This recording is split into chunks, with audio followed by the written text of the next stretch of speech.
And states may be allocated additional funds to achieve the objectives, sir, as raw material and movement of people are essential for manufacturing sector to achieve economies of scale. Though goods transport is allowed, sir, there are large obstructions to such movement, as many states have been enforcing stricter measures on migrant labor and such movements. Already my state has suffered heavily as manufacturing has come to a standstill and agriculture is not able to market the producer, as markets across and the retail trade across the country are closed down, and we being net surplus in most of the agricultural commodities are facing the brunt, sir. Sir, we have provided a minimum support price for almost all agricultural produce due to the above situation, and because of such support, our finances are severely affected. And our consumption is limited, sir. The restrictions on interstate transport of goods has to be fully removed by all the states, and a situation has to come, sir, when a truck driver, without fear, should be in a position to travel anywhere with his goods without fear of being detained or quarantined, sir. We may all agree that the economy cannot be revived unless there is free movement of goods, migrant labor, and for this interstate boundaries must erase, sir. Sir, public transport is another sector which is affected unless restrictions on public transport across the states is lifted, sir.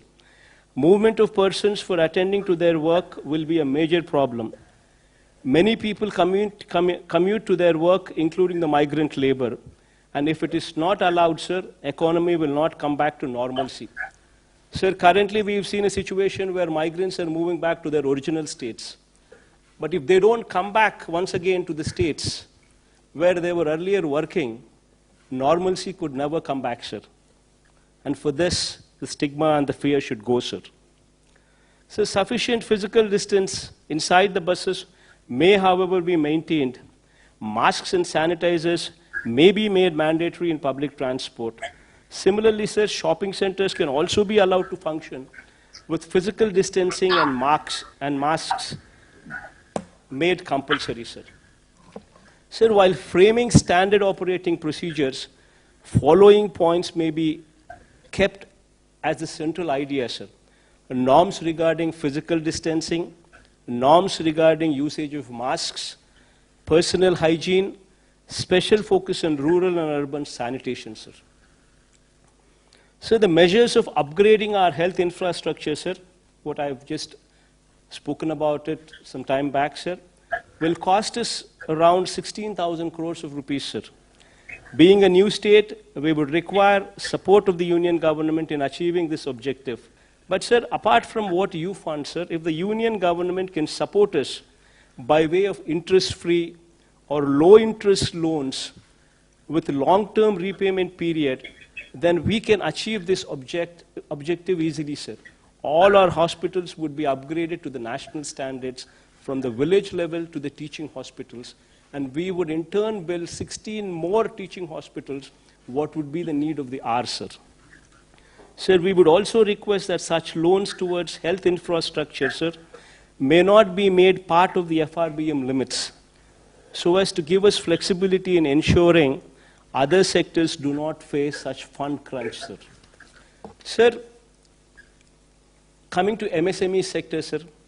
See, MSME, sir, MSME sectors is one sector, sir. In our state, we have around about 97,000 MSME units, sir, which deploy almost 9,70,000 people. Meaning to say, sir, every unit employs 10 people, sir, approximately.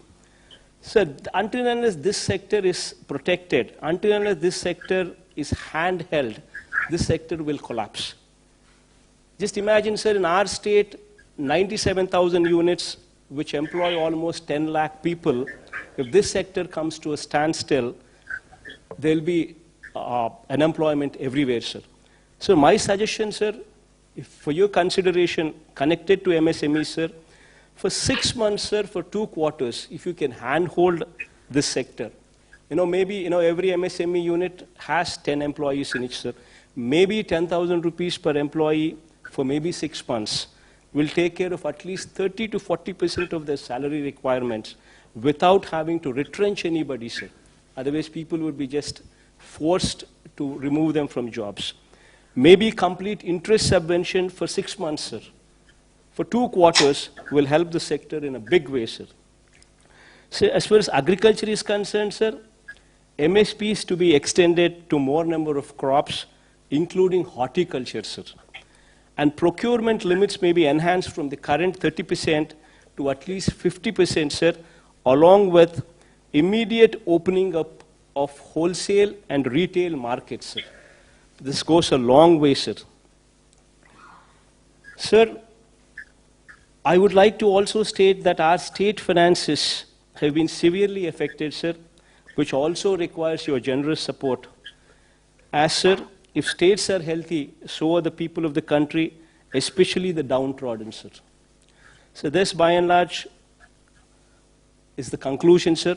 I urge you to consider the above suggestions while relaxing the lockdown measures, as I have outlined above, to ensure all the citizens go back to their normal life and the symptomatic persons are handled by the health system through self-awareness so that the country gets back to the track, sir.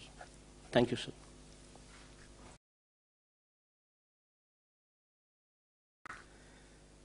Sir, with 3,253 tests carried out per million population, Andhra Pradesh stands exemplary, sir. With 1.14% positivity rate, Andhra Pradesh has one of the least positivity rates in India, sir. And our mortality rate with 45 deaths stands at 2.27%. 3 rounds of syndromic survey have already been completed in our state, and approximately 30,000 people have been identified as vulnerable by our volunteers, ASHA workers, and ANMs. And we have tested all these cases as well, sir. Sir, having said all these, sir, however, after 6 weeks of lockdown, we need to look back at what we have learned and how we need to move further.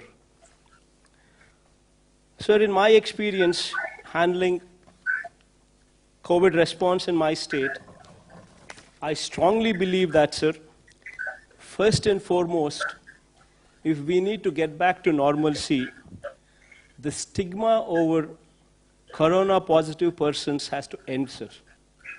Until and unless this fear and this stigma ends, we will not move forward.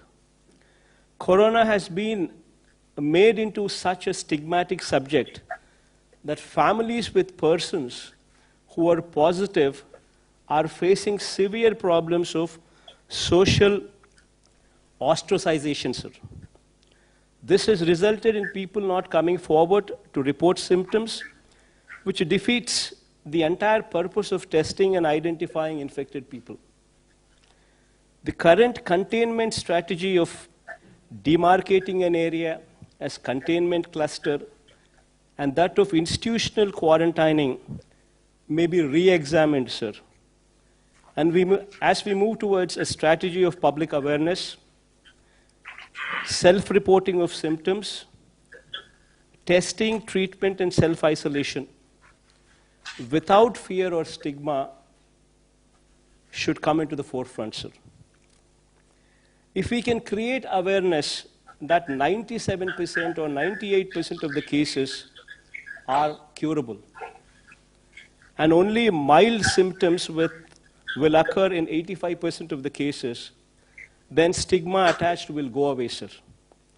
So we need to make people prepare themselves to live with coronavirus till a vaccine is produced.